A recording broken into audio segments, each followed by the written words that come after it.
برنامه نيرين شبا وخوش به تماشاوان ما دنه چلیا 2013 ده دولتا ترک آدا گرکر جنین پیشنگ ساکینه جانسز فیدان دوغان و لیلا شایلمز شهید خستن دکم کجیه که ده لپاریسه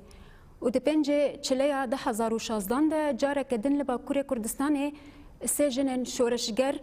سیوه دمیر فاطمه اویار و پاکیزه نایر جی شهید خستن چما دولتا ترک آدا گرکر هر جار جنین پیشنگ هدف دگره و حياة كنجي اف سياسة ودوام بك أبا مجارة خلق ما يافي حفتيه أن في مجارة بميفان خورا قوتو بيش بكن ميفان مال استديو حنيفة محمد ريفبرية كوميتيا جن أكانتونا قامشلو بخير هاتيا سباس لك وسباس كن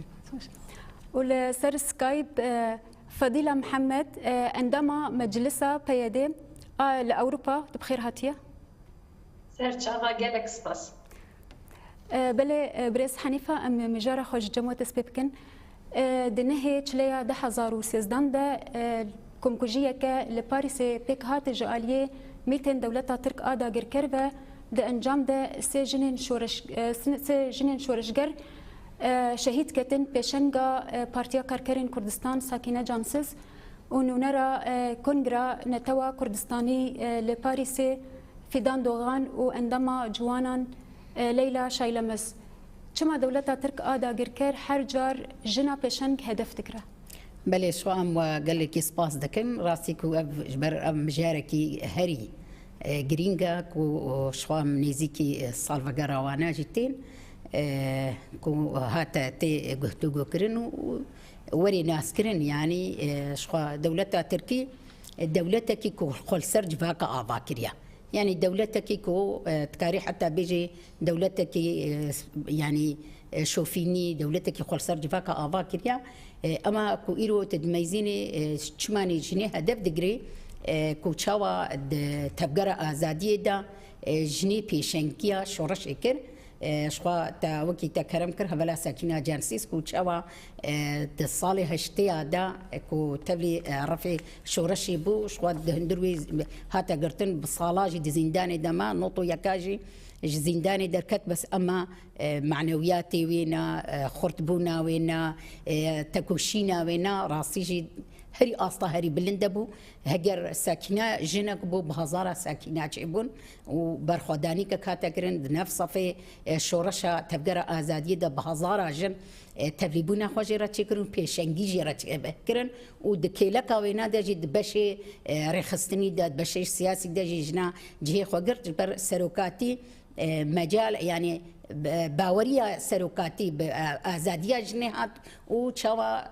أو هشمندية أو ميري دسلادان أنا أوجبك أو هشمندية ذكوري كو جن هشتبود مالي ده السروكاتي راسي بريجي رها تفكرن وسروكاتي باوري بجني أني كو جن خودی هیزکیا خودی ارادکیا جن خودی وهیزاکو دکاره شورش پیک بین یعنی ریف ببیش برویه که ایرو ما قلت بلا ساکینه بيرا فيدان بيرا ليلى دولتي يعني وقت بيجي باريسي يعني فرنسا دولتها هري فيش كاتي قاشو كل ويدري كاركي سياسي ذكرن كاركي رخصري ذكرن يعني تدع دوانبو اما او هشمنديه دولتها التركي شنو قبولناكي يعني كردا قبولناكي يعني ام تكارن بيجن اما كوجين بيشنجيه جرادكي دولتها تركي وتجارة جيجني قبول نكي جبر فيها كي او هبلا ساكنة وهبلا فيدان وهبلا ليا هاتنا هدف قرتن دباري سيدا دريا ميتي خورا دريا اجاني خورا بس مخابن دولتها باريسي يعني وقت بيجي دولتها فرنسا دباجاري باريسي دا اف بيارة هاني هاتا تشكرن حتى وكا ايروجي يقاتل بشرق يقاتل هاتا كشتن بلكي دبنا كيانا او سياستك بوش بونا راستيا وانا ندر كفي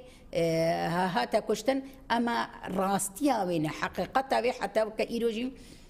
نهاتا بيشادات جهي ونهاتا اري هاتا خويا كرن کو اف سي كسي هاني دويدي دهاتنا الشهيد كرن كسي بيشنجن يعني هفلا ساكينا كسكي بيشنج بو هفلا ساكينا بلكي باش شخصك بو جنكي تاني بو تصالي هشتياده تبليبو بس بهزارة ساكينا تبليبون بهزارة جن باي خورا بريخستن كرن بزانبون كرن يعني تلديروك هفلا ساكينا ميزيني وش باجاري كوتي دركاتي باجاري درسمي ودولتها تركي دقوت من كرد كرنا بن بيطوني دا او كرد نما كارن سريق وهلدن ام نيزين البشتي وقاسي ساكنه جوي باجاري جوي باجاري ودولتها تركي وكيد بيجي املا اخوا داني بو سرك وكرد تيدا سريق وانا راكن برفيتي كي دولتها تركي بالتاوي بالترانجي كرد قبولناكي وكي جن وبيشنجية دكي دولتها تركي أكيد وقبولناكيش بر دولتها تركي دولتك باربارة دولتك كونافي كرديتي قبولناكي هيد وقتي أيام أتاتورك داك ودقوت حتى هنجي ويتشاخي إذاعك المصري هاتا تشكرن دبيجي تشتك كونك جبو كردال سر هاي فوري تشكرن ام قبولنا كنت وقتها تاترك دا عن مجي وقت بيجي اردوغان نفسه وي مجي السلطاني اتاتورك هنجي بفير رنجيج برفيكي دولتها تركي تشتك نافي بي كرد قبولناكي بيشنجيا وينا جندكي جبر فيكي دائما جي نيريني وينا دا جن تي هدف قرتن نبى سما ساكنه وفيدان وليلى بهزاره جن هاتنا بيشنج بون هفالي جن بيشنج بون دجاي ازان دا و پیشکشی دکرن زیلانا بو بس هفلا بریوان بو صالحا بو ویان بون بریتانا بون بهزارا جن اجبر فيها كي هجر هنجي هجمارا جنا سرت اليابو ايرو تتكاري بيجي جبهه كي جن هيا ايرو جن ايدا جهايا استاك وايدا ريفيرتيه دكي داليه هشمنديه يعني تشاوا او جناتياكو جنيكو فشارتي بن او جني راسي حموشون خفاجتيا ايرو دركتيا صار أصطهري بلند هم دالية سياسي ده هم دالية عسكري ده هم دالية يعني وقت بيجي تسازي مؤسسات هذا جهة خد قري جبر فيها كي يرو دولتها تركي ويقبول نكي أما أدبيجن بلكي وكي جنجن هي فيها دولتها تركي نامنة هجر ساكنة وفيدان وليلى شهيد كتن بخزارة وكيوانا يرو دوسوانا دقرن وبمشي يعني وكي كرد نما تسليم كاري دبي وكي جنجي نما قاباوي باش دعابيجي بله بگمان خطتك وشينا ازاديا جن بردوام راست هوالين وكي هوال ساكينه تشتكين هوالك هندك هجر هات هدف قرتن جاليه دولة تركا دا كرفه اما بحزاره جي السرشوبا ويدمشن بله برز حنيفه ام وقرن جموه برز فضيله د بنجي چليا 2016 دولة ترك آدا گركر جارك دن لباكوري كردستان كومكوجيك بيك اني لدرباري حرسي هوالين جنينكو اندامي تفجرا جنا ازاد بون السلوبي بيجو مانو هوال سيفي بو هوال فاطمه وهوال باكيزه بون حرسي هوال جي بيشنجي تكوشينا ازاديه بون او هوال هاتن هدف قرتن وهوال الشهيد كتنجي داكو سيستمك ديمقراطيك لباكوري كردستان بيكنيه هون سياستا دولة ترك آدا گرکر لباكوري كردستان ايرو چاود نرخين سلافرز جبو میوانه تجی و حمیت من شبانی ماید حجاجی دسریدا اسکارم بجم حوالا مجی حال زمان ام میراث حوالا ساکنه و برخدانی هندری زندان تا او میراث لکردستان گیشتی بلاف بو يعني دس شخص حوالا ساکنه تا هیرو گل کرد و جنا کرد بی خودی رخستن بی خودی هشمندکی آزادی لسر فلسفه ریبر آپو و آزادی جفا اف دوا داره دا نکی برهمه کی مزنده یعنی مروف کانه بیجه دولتا ترک ججنا زانه گل کی دترسه ججنا برخستنکری گل کی دترسه جو مکان حوالا بکیزه و حوالا فاطمه و تیدا گشتن آستا شهادته او جیکی گلکی گرینگه دستپیکی شورش آزادی دا جی سرحدبان گل کرد بو جي سرهلدانا جبو سرهلدانا سالا نودي ذات جوي هرمي دا دست بکر جزرا بوتانی دا دست بکر سلوپی دا دست بکر و بلاپو لبا داره دا جن خودی هیزا کی تیبت بو خودی يعني فلسفه کی نوجه بو فلسفه آزادیه فلسفه دموکراسیه فلسفه وکبیه يعني دوا داره دا برهمه کی مزن دا دولت ترک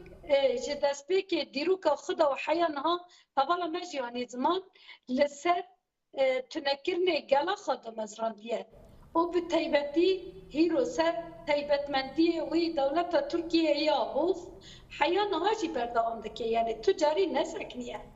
دفاع داره دا هیرو اف سیر جنه گشتن آستا شهادت ده او جنه پیشنگ بین جنه هیرو جباک دادن گردن جنه بنگه ها ریقستنه به پیشوا دبرن بنگه ها دموکراسی و گلا گلی و داره جیان دکرن و داره دا پیشکتی دکرن یعنی گشت آستاکی دولت ترک جوا گله کی ترسیا اجبار فیشی یعنی جنب رخصتن کر جمله عسکری دا جید به جمله سیاسی دا جید به جمله رخصتنی دا جید به خودی مؤسسات بون دوا داره دا هنکی شهرستان و شهرداری دسته واندا بو يعني خبطك جالك جريم دكرن باندوري خال دردوري دكرن حتى ني باندوري خال رجافاي كردستان جيت كرن يعني لحميتي هيرو باندوري كي مازن او جنا لهندر تركيا جيت كرن ولهندر چار پرچا كردستان جيت كرن ايش برفيجي دولت ترك جال كي جبانا ترسيا قلت ام وانا تنابكم امريكان بشورشه او بزر ديمقراطيه دوا داري دو تنابكن اما او نرينا وان گل کی شاش بو ام تجاری گل کرد سر خال لهمبر زورداری نتواندیه چه جن کرد به چه گل کرد به یعنی دست که دیروک خدا و حیا روزانها هیرو سرهلدانه ام گشتنا مانه حتانی بدمه یعنی گلن به کردارا جیان دکرن دما میدیا و حیا نهاندا او گل نمانه لی اما برخداری دا و هیرو ام گشتنا مگلکی برخدای مگلکی هم زو راستی تنکرنی همتنه راستی کنکجیاتیه لی تجاری مسئله خوش کلسان را نتوادیه اوجی از کار ببین جنا کرد رو جنه هیرو قهرمان هیجا ولداندنه او قهرمان هیرو لی چار پرچه کردستان بلابونه او جنا کرد گشتی آستکی در دنیای دواره عالم جرا ریز بگره یعنی از کار بیم تبگر آزادی دا بگر برخدان زندان دا بگر جنه یه پشه دا بگر روژاوای کردستان دا آستا دیپلماسی نو نتوی دا مورا خال دیرو که خستیه جبر بیجی دولت ترک حیانها جبه گله کی دترسه یعنی نه جناکا دا کلتورا دولت ترکیه کشتنه ویران کرنه خراب کرنه هر توش دنیای دا هیرو سرکشی طالان کرنه و خراب کرنه و اشکنجه کریه جبر بیجی و کسی تخت دولت ترک نهجا جبر کو بن جلا کرد جنا کرد هیرو تخت دولت ترک جادیه حوالا سکینه دیوار زندان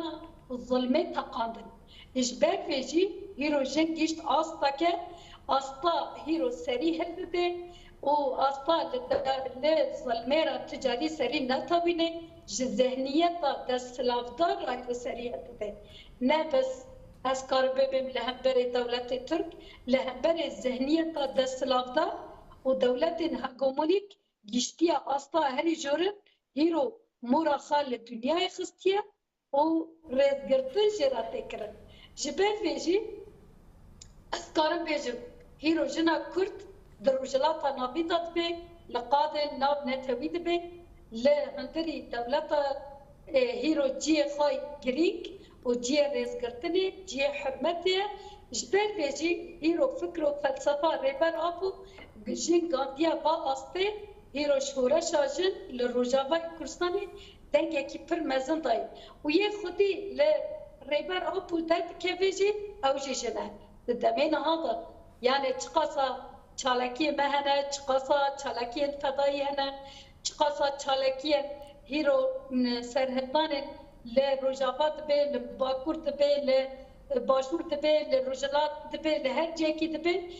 خدي لز فلسفه ريبر ابو وازاديه جن وازاديه جواك درد كبجنه دبي استداجي gerek îro hemlok pêşa me rêxistin hîn ev zêdetir fere bikin û ev va felsefek pêkin hemî jinên dinyayê ji ber ku jinê dinyayê hewcî kolene jinê dinyayê ticarî xwe nas nekiriye ama jina Kurd îro xa azadiyê jinê hemî dinyayê dide naskirin ji ber vê jî dibe hedefê desthilatdariyê dibe hedefa dewleta Türk دبي هدف حمير ريقستنه الدنيا تايت السلطات يد خازن جنت تنبكن تجنت تنبكي تجيان تنبكي تجباك تنبكي تقارتون تنبكي تخازاي تنبكي لسر بي اساسي جي حتى اسطا هري جورم جن برخاطتي وجن بيجي انجام يتي خاصتن ولايقي فكر وفلسفه ريبر ابو ازاديه جنبه بله ام بقرن جمع بريس فضيلة بله بريس حنيفة هدف قرتنا هوال شهيد ساكنة جانسس يعني بيجومان بيشنجا بارتيا كاركرين كردستان هدف قرت لبايتخت فرنسا باريس هدف قرتنا تفجر أزادية كردستان شبر هوال شهيد ساكنة جانسس تمثيل فكر ورخصتنا تفجر ديك هون في خالد شواش رفتك بل إنها دولتها تركيا آلي جواكا كي ريخستن كري جي طرسي يعني إنها إيرو جن بريخستن بويا يعني سروكا كي وي هيا تنظيمة كي هيا جنيخو بريخستن كريا جنيخو سرن سريني جيهاني تنظيم كريا يعني إنها إيرو جن بدركتنا هبلا ساكينا وبهبالك بيرا بايويرا تبلي رفيش ورشي بون تأثيرها خو نبس البارچه کی کر آن در کی کر هر چهار پارچه کردستانی وش در وی ولات جی جنهات رخصن کرن هات تنظیم کرن جبر وی کی دولتها ترکی جی ترصي راسي جي ترصي کی دولتها ترکی هيا يعني وقتی جني خو هم آلية رخصني ده هم آلية عسكري ده خو برخصتن كر جبر جن قابا باش ده نافيجي يعني جن خود يوي إرادة دائما بيش دكافيش برفيا كي دولتها تركي جرخستنا جن ترصي يعني انها هبلا سكينه بلكي شخص بو بس اما بصدا بهزاره دانا شوبا باي شوبا وينا وإيرو ميزين هبلا مجي كرم كر بهزاره جن تبلي رفي تفجر ازاديه بون تبلي هي هباكي بون بهزاره تبلي يبيجي بون إيرو أميزين الشورشة روج آفا ميراثي كذا هبلا سكينة وهبالي كويتش أخينا يعني تكاري بيجي وقت شورشة روج آفا هات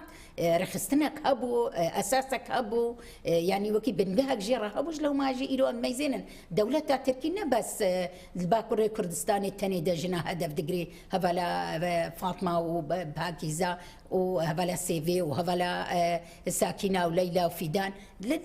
كوباني دا بيشنجي كونغرس ترى هاتنا هدف قرتنا هبلا زهرة بركلو هبلا ليلى وبدها إنساني يعني جني بريخستن كري هاتنا هدف قرتن سياسة مدار بهبل هفرين خلف يدي عقيدة إنسانك دل جنس الحيدة وكاكار وخبات ذكر جنيكو إيرود بري يعني نيزيك بونا دور بوها بلا ريحانوها بلا يسرا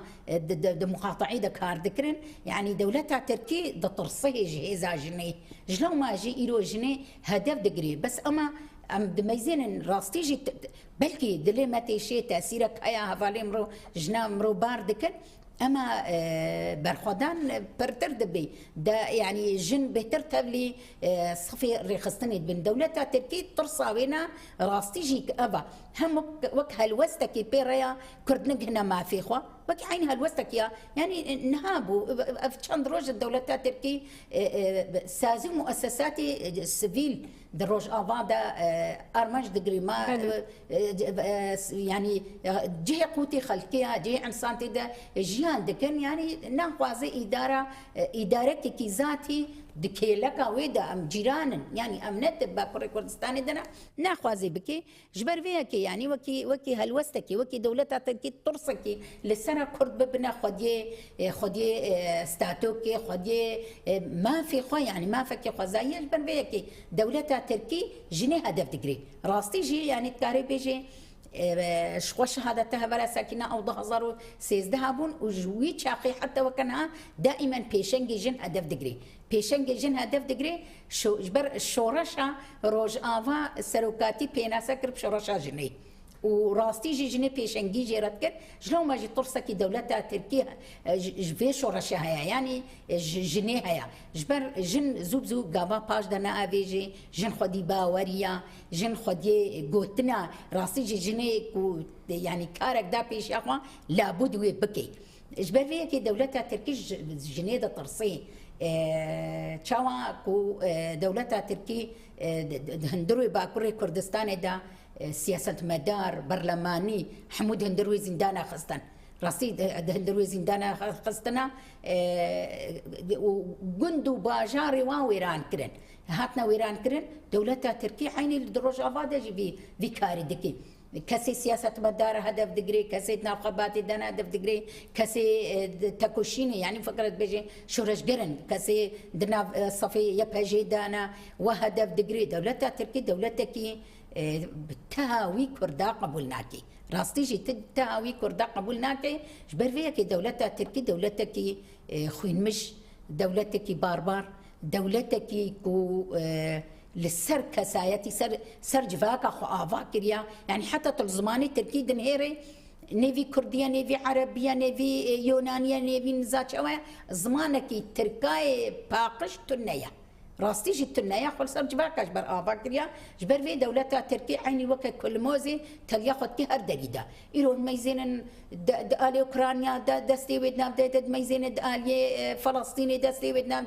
دالي أيراني دالي عراقي يعني التلكيد ميزين دولتها تركي وكي الشيخ من ذاكريا جبر ناخوازي وكي كرد ستاتوكا كبي جبر فيها كي دولتها تركي جنا هدف دقري أما جن حاضرا يعني جنا خبر خستن كريا جنا ببيرو باورن بفكر وفلسفه سروكاتي يعني جنا او جنا بري صد صالينا يعني هم آلية دري خستني دا هم آلية هشمندية دا هم آلية مافدا يعني جني راستي يعني دولتها تركيا يعني خد في هشمندية يا شلون ماجي بالصدا جند روج آفاي كردستاني سر دستي دولتها تركيا حتى شهيد كرن دريا 200 دربي دريا يعني تشرنجي بي اما جنتي هدف درتن جبر دولتها تركيا هاي وي باوريه هجر بجنات تاني ما بي وما في كردا إيجي ما في كردا ومسوقر ببي دولتها تركي بخوازي ولو نخوازي شهادتها تشيكي تشي نكي يعني جبر فيها كي دولتها تركي عيني وكي دينالي هات يعني وكي دولتها كي راسيش أصلا دولتية كتيا يعني بويا إيريشي فردكي إيريشي فردكي جبر فيها كي هنكي بلكي نهابو زابيدا شرت نقباوي وقريلا دهاتا تشيكرن شعلاقات روج آفا بها إيريشي سازي مؤسسات روج آفا تفاكر يعني تكاري بيجي دآلي بن عرداوي سر عرداوينا مؤسسات وسازية يعني وقت بيجي رزق خلقي بن هاتا هدف قرتن وشهادات جي أوقاتنا تشيكرن جبال فيها كي دولتها تركي دولتك في رنجية يعني دولتك راستيا وينا في رنجية جبر فينا هنكي جن تي هدف قرتن جنا بيشنك هدف دقري اما وكي جن وي يعني سوزكي دايا خبر خستن كريا بهزارة جن هنا دولتها تركي يعني بكساتي بكشتنا جنا وي نكار بيتشتكي بكي يعني جن بي ولو حتى جباكا كرد بالتبعي يعني وي يعني تعمى آزادية بديتيا يعني وي يعني ما في خبصتيني بتشرنجي بي بتشاوي بي دولتها تركي برفيا كينكي دولتها تركي ناي قبول كرين الجم کو استاتوک کردی با روجاوای کردستانی چی به هکل باشور کردستانی چی به یعنی دوی خیالی ده دوی ترسی ده و تأثیر خوال باکوری کردستانی بکیش لو ماجی حتى هندروي باكوري كردستان ده جفاك كريا قفصة كده جفاك قرتية يعني ناهل النفسي بدن يعني جبر فيها كي دولتها تركي دولتها كبار برا دجمنا تالي دجمنا جبر فيها بس أما بريخ استنكرنا جني بهشمندية جني بفكر وفلسفة سروكاتي جفاك خب بريخ استنكريا أف جفاكنا ما جارك دي قافك باش دابيجي بله ام بدر انجمتا بريز حنيفه بله بريز فضيله رازيبونا رايدار فرنسا كومكجيا باريس بو صدم كو دولتا ترك ادا غركر جارك دنجي كومكجيا كي بيك بينا او كومكجي جاردي باريس بيك هات ده انجام ده امينه كارا ومير برور وعبد الرحمن كزلجي شهيد كتن تبي اوقع صال لسر كومكجيا باريس يا كمين وافصالك جي زادتر لسرقه دو يمين درباس دبا لي حيانها اف حردو دوز قرتينا وتتكوشينا كحقوقي جي فرنسا نينا ابيك تشواتي دساريتا بنرن يعني بلاغه بين مؤسسات حكومات اوروبا بجيشتي وبفرنسا جي تيبتي هر كسي نافك لخاكريا قوتي ما في جنيه ما في مروبه ما في إنسانة هي هركس أبناء بالخاكر بون أما دولة فرنسا جيد بي وأوروبا جي قور برجواندي خان نزيكي دوزات بن هيرشكرنا سر هوالا ساكنة نهي جوتمه 2013 دا أبجي يعني بردوامية كومبلوي سر سلوكتية بون جبركو هوالا ساكنة دقاضة دبلوماسي دا رولكي مازال لهندر أوروبا دريس دولة تركيا يعني أو هوالا ساكنة وكرن هدف نخستن هيرو دوزا كرد لحمي دنياي بالراستية خبر ناس كرن يعني دولة ترك لسر دروا ولسر تنكرن قلان دبلوماسي خد مشان جبر فيجي حمي ولات أوروبا تخوبيني نتخوبينجي جبركو برجواندي خو براهنا تيني حمي سلاحي واد كري لهمبر جريلا ضد شغلاتن ساكناجي لهمبر دولة ترك جالكي أستنج بو يعني أستنجي ساكنة لهمبر سياسة وان سياسة تركا والا درخست جبر بيجي خاصة يعني دملي الدبلوماسي تجي متنا بكن دملي هندر ولاتكي وك ولات أوروبا وك فرنسا قد هندر أوروبا والدنيا دا خدي ما في مروفة بينه أما سرات دوزا كرد هركس خانتي في وات بينه جبر بيجي ما هوالا ساكنة دوزة جبو هوالا ساكنة وهوالا فيدان وانا هاتنا بكرة حيانا بردوانا يعني مروف كان ببه لهبر قانون ناف نتوي هيرو هر کس كتي التفصيل نكان برسبه بدن يعني امكار ببه يه عدالت دمشينه جندا امي فكر ديروكا مزبوطاميا عدالت جي مزبوطاميا دا دست بيدكي عدالت نل فرنسا دا دست بيدكي فرنسا حتى انها ام عدالت دخلت بلا القانون خفاجر بلا ل هنكي دستوري خفاجر بلا دستوري خاصر راس بكن جاب سر راس ما كنسان بدوزها بلا ساكنه ونرى للدنيا ما فتح عندن ما قام عدالت دخلت هين اب عدالت هين نهاتيه چاره سرکرن هین عدالت جبو اولا سکینه وانا ندانه جاره کیدن هرشی حواله مکرن حواله می پیشنگ یه داعش تنکرنه وکه حواله اوین گویی و لهمبر وی اف خودی لداعش در کتن دولت ترک طولا داعش جه حواله اوین گویی خواستن را بکن وك هبالي مير پرور يه چاندا كرد لحمي دنيا بلاد به خاصة چاندا كردي دفادره دا بفاتسينن ايش بيجي گله كرد گله كي بالخديره گله كي تجاري سرقاش كسي را دينانه و ام لدی دوزا خونه و چالکی تجاری امبر نادن و شش قانونه یعنی امکارم ببین سه روژی ده امه دیسال فرانسا بین امه دنگی خواب بلند بکن امه عدالت بخوازم امه عدالت جبو حوالا سکینه جی جبو حوالا اوین گوهی جی و جبو حوالا انگشتی حوالا دیجی تباوی امه جاره کی دنگی خوش بو عدالت بلند بکن و امه بیجن عدالت خاصه را راست بکن هیرو گله کرد گله که خودی مافه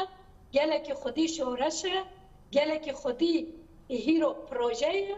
گله که خودی هشمندی و آزادیه و آزادی شوا شهرستانی مزبوطامی دا چه بو لدنیای بلد بو آزادی و کوی و دموکراسی جی جارکی دن مزبوطامی مراخل دیرو کدخه لسر فلسفه نتوا دموکراتیک و سر دموکراسی راست بجواک را و عدالت جواک و عدالت انسانیت و یه هندری خازای دکی جارکی دن بلا گور وی خاصر راست بکن و حسب عدالت جن هیرو و یک و 104 قانون یوی هنه هیرو ام جارکی دن وانا زندی دکن لدنیا جی بلافت کن هیرو جنا کرد دما مافی خود خوزه مافی آزادیت خوزه گور عدالت دهندر جواکه و دیروکا کبناتا هیرو جنه مورا خاله خستیه و دبه خاصر راست بکن قانون خاصر راست بکن دمان روی هیرو محکمه مافی مروفا و بکرمه بلا وکه مروف نزیکی مروفا ببن گور قانونی وی گنه کنی سرکفتنا گور وی بمشینن هیرو قانونی والملکینه برجواندی والملکینه امشي امت تكوشين خابكن حتاني هيرو اف قانون هيرو سر راست بن ما في مروفا وك مروف وك هيرو انسان تي خاصتن للدنيا ما في هر كسي هي ما في مروفا هي ما في خزايا هي ما في حمي تشتن تهندر كوضا هنا ما فا بلا غور وين يزكي ببن سرما اساسي جي تكوشين ما بردوامه او سركشي با تكوشينيش دكي جن دكي هيرو جن دهندر زینتا ناسری هلته هیرو گراوه برچیپینه دیسا سرکشی وی جند که ل هیرو کتیه 37 روزا هیرو برخدانا جن و جواکه و گشتی آستا هر جورن هیرو دخازن خودی فلسفه آزادیه و خودی شورشا جن هیرو تکه به آستا جورن بلا عدالت وره تثبیت کردن بلا عدالت دو دنیای دا هیرو ور دانید بلا عالم هم جی تکوشین عدالت دکن هم لپشت گل خونه پشت سروک خونه پشت اف جن تکوشه لچار پرچه کردستانه وکه شورش جن جیان آزادی وکه شورش باکور کردستانه هیرو لسر شوپ حوالا سکینه و بکیزه و سر حوالا شوپ حوالا اوین گوهی و حوالا فیدان و حوالا لیلا ام دمشن سر حوالا شوپه حوالا ناگهان سر حوالا سر شوپه حوالا ناگهان خودی فلسفه جنالوجی هم سر شوپه وید مشن سر شوپه حوالا سوسن و حوالا جیان یه داعش تنکرنه و بسادان جنن لهنبر داعش شر کرنه هم سر شوپا واند مشن هم فکروان پیگینن آستا هر جورن و البرویجی تجاری هیرو سرکفتن آمه و سرکفتن لچار پرچه کرستان آمه و تجاری امنا پیجن اف فلانا وکا عالمه اف سینور قد کرنه جهتو قد کرنه لی ام دبه کرده لکدری دبیجی جنا کرده جبروی سری هنده و جبرکو جن بنگاه دموکراسی و آزادیه جبرکو د تایبتمندی جن دا جن هیرو شامله جن هر تشتی دندر خدا جن خودی عدالته جن خودی ریخستنه جن خودی پرورده جن هیرو خودی دیپلماسیه جبر ویجی ام تجاری نهام ناترسن جبرکو ام گشتنا آستا که هری جورن هیرو پیشکتی همی آزادی جن نابنتوی وجنين كردستاني ام دمشينن جبر فيجي ام دبين سركفتن آمية ودم دبين سركفتن آمية. بله. برس حنیفه شهید ساکنه جانسز کچا باجار درس میه هزک پرمزن گرد ج کنکوژیا درس میه اگو سال 1938 پیک هات بگمان پشتی وی کنکوژیه جی سیاست قرکرینه یا دولت ترک آدا گرکر ناسکر جالی کی دن بجی برخدانیه که پرمزن کرد زندان آمده ده یعنی 13 ساله زندان جدما سیاست یانجی ذهنیت دستلدار قبول نکر تکوشینا شهید ساکنه چه قصری فکر الپیشیا جنان کو تبقرا آزادی کردستان ببین بله انها تأثیر هر پارچه کل پارچه دی هیا انها بلکه دجمن دنيريني دجمن دا شورش ميك وتشونا طمر عندنا أنا تأثير خود مني يعني وكي كرد وكي بما بون يعني هر شورشكي ولا حتى أصلكي برخدان كر دولة تركي دستي خداني سر أما تأثير خود تأثير دميني يعني وكي باجار دير سميك ومن بيطون كر ميزين يعني وكي تكوشرا ساكنة جوي باجاري كتشا دير سمي جوي باجاري دركتو سريق نطمة وزنداني دا جي 16 صال جعمري وينا هاتن دهندروي زنداني دا بهتر هيز داي بهتر قوات داي دا كوتشوا وكي مظلوم دوغان دو برخدان جيانا وكي كمال بير برخدان وينا دو تسر كلام بن بيسن ازدين داري كردستاني ما شلون ما جي تاثير هر بارتي كل بارتي دي يعني اكيد وهابي جبر فينا الو ام دميزين داج اصلا بارتي ايدي دركتيا هر چهار بارتي كردستاني وش دربي ولاتو وهر كردكي اللي كيدري بسرقه دلدي جير يعني حسراتها خودی ما فکی به خودی ناس نمکی به خودی زمانکی آزاد به بر وینا ایرو ام دمیزین روجلات کردستان شورش يعني وقت كشتنا جينا اميني دا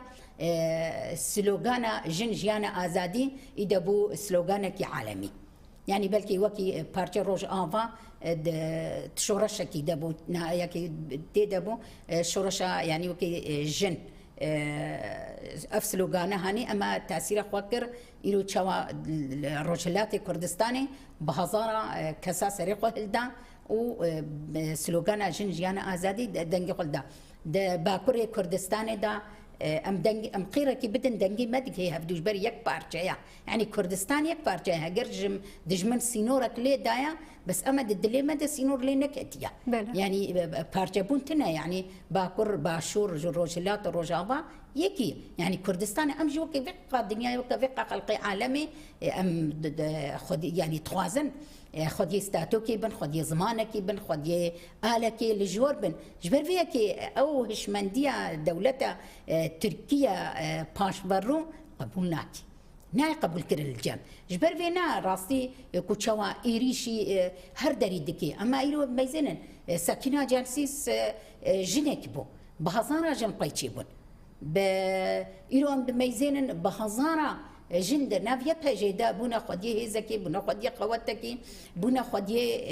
يعني خديه جيشكي جبر فينا هنكي ام دويزين بلكي قالك جارا يعني وكي تكلم كرتا برسكر دولتي اوروبي فرضا زي فرنسا اف جن افشش كس دستي دولتا 200 دولتا تركي تينا شهيد كرن 10,000 و 16,000 و 20 دوا يعني اف كسي كوتينا شهيد كرن يعني تشاوا وكي قاشو دولتي هاي البيشن وما في مرتا باريزن بس راستيجي هاتا خويا كرن ودولتي اف دولة اوروبا تايبات خدي دولة خدي مصالحنا يعني تنبطوا بيوانا تينا روشلاتنا فيندا جفاك بيتي كشتن يعني وكي الشركي وكالي اني نفيدي دولة تركي ويدي هم يعني الشر جفاكي تكرن اما اف دولتي كو ايرو خاشو اوروبانا دولتي جهه ما فا انسانيتنا جهه ما في مروبانا ودايا انسانه باريزن بس راسي جي مخامبن هاتا خويا كرن پاراستنا ما في انسانيتي الجمانتنا يعني انها هرسي هبالي ما 2013 الويدي هاتنا شهيد كرن و ده بيسو دو هذا شيء سهبالي دي هاتنا شهيد كرن روجانا بهزارة جفاكا ما سفيلتي شهيد كرن بمسيرات دولتها تركي يعني دولتها تركي سينورة كي ضرباستكي يعني حرمتها سينور ناقري من قاشو قانون وقرالي دولتي دنياي هنا اكيد دولتها تركيا بجوايك وهمزه كريا شنابي سينوري جيراني خو اصدر باص بكم اما دولتها تركي دروج روج افاي كردستان باشوري كردستان سينور در باص دكي اما بيدنجي كيا الفيدي هاتا يا كرن كو اف دولتي هانيجي يعني كان برجواندي وانا بمره هاتنا تشيكرن وي ما بباريزن اما بالجور برجواندي خوا برجواندي فان دولتي ديجي بروجيك وسروكاتي بيشكيش كريا للجور برجواندي وايا يعني اف دولتي اوروبيجي تناقض دخانزن تناف جفاكا ذهبي جبر خلصر في تناقض جفاكا اوادكن تفلي هذيا دم منطقه دا خلصر اوادكن جبر فينا ايرو دولتا تركي ودولتي وكيد بيجي دولتي خديه هيزي هاري مظنن حلف ناتو بيت حلف اطلسي بيت شحله يعني حلف بن بهتري خال جور برجواندي يا خاني زيكي جفاكا يدبن نوزيكي كساياتي يدبن نوزي نيزيكي دولتها دبن جبر فينا هنكي تاثيرها يعني تاثير دكي جبر فينا هنكي ام نيزين ام وكي قال كرد وكي جن بتايبات وجيني خو هاتي الري خستن كرين تشد باكري كردستان بي تشد باشري كردستان بي تشروه لاتي كردستان بي تشروه جافاي كردستاني يعني راستي جي يعني وقت بيجي نخشيا دولتها تركي بيتي يعني دولتها تركي نافازي جن ري خستن كريبي تايبت دناف تفقرا ازاديه دجبر تفقرا ازاديه يهري كويد هجيني اوا راستي جي يا هاي كو عرش دولتها تركي هجا تفقرا ازاديه بو دولتها تركيا دولتها كي تقاري بيجي هيزاوي حتى ناف حلفينات ودا دولتها السيامين بو خدي جيشا مازن خدي كي ابوري برفرها خدي يعني دولتها كي بهيز بود ناف حلفينات ودا راسي عرشي وينا تفقر ازاديه او هجانديا يعني دولتها تركي بلكي بريس حنيفه ببورين جبر دما هندك مايه مهرن جم بريس فضيله پیام واج وی مجاری یانجی گوتناوانی داویج تواهی جنان را هونچ تبیجن براستی باقی مج بو گله مای اوروپا گشتی ششه جوت مه ششه واهی به ابتدا حمی بشتار ببن ام لپاریس دنگی خابلند بکن ام عدالت جبو جن برخودر جن خودی رول و خودی پیشنگتی هری مزن دنیای داهیر و رول مزن دلیته اجبار بی ام بانگی گل خود کن ام دبین بلا هر کس حاضر ببین هیرو دولت فرانسا گرک دولت فرانسا گل کرد ایمی اوروپا بهشینه جبر کو ام بهیز خو ام کانت باندور خو لحمی مؤسسات اوروپا بکن هیرو عدالت در کبه بیورته اجبار بیجی از کاربم چل هندر ورات به چل دربات به ابانگی گل خود کن بلا هر کس دنگی قابلت بکی هیرو بلا راستی در کبه اورته بلا عدالت در کبه اورته و تو کمکوژی دنجی جاره کی تن نهی چکرن چل اوروپا دبه چل دربای اوروپا دبه اف ضعفتي دولت تركيا وضعفتي اوروبا دكبه بربر جوند بين باندور دولت ترك و هيرو جن البيشن تنادكن دما تجنيد كوجي تجيانيد كوجي جما تجنيد كوجي ت إرادة جواكي وقلاند كوجي جبر فيجي ام جاركي دبانجي قالي خدكن ام دبين برخدان جيانه هيرو سركفتن آمية و سركفتن هيرو ريبرتيه وازادي جبو ريبر هابو وحمي قرتين زنداني ام داري زندانه جي بشكينن عدالات دركبه اصدقائي جور بله بريس حنيفه قوتناواني داوي بياما وجبي مجاري ما بكرتاسي هناكي بله ام وكي يوكي بانجكي الجني هرشا بارتي كردستاني دا وش دربي ولاتشي كو خوان بري خستن بكن خوا الدورة رخصتنا خوا كم بكن وجن أنجق برخصتن كري كاري ببيهيز وكاري برسبا دولتها تركي بدي أم بجن جن جيانا آزادي. دلن حنيفة محمد ريفابريا كوميتيا جن أكانتونا قامشلو أم سباسياتتكن؟ سباسيو ورجي.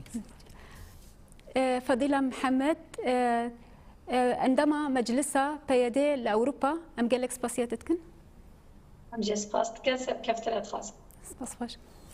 بلد تماشفان انهجا بفي أواي أم جهشتن داوية خلق أخوان حيا خلق به هون بمينن دنافا كيف دا شباش.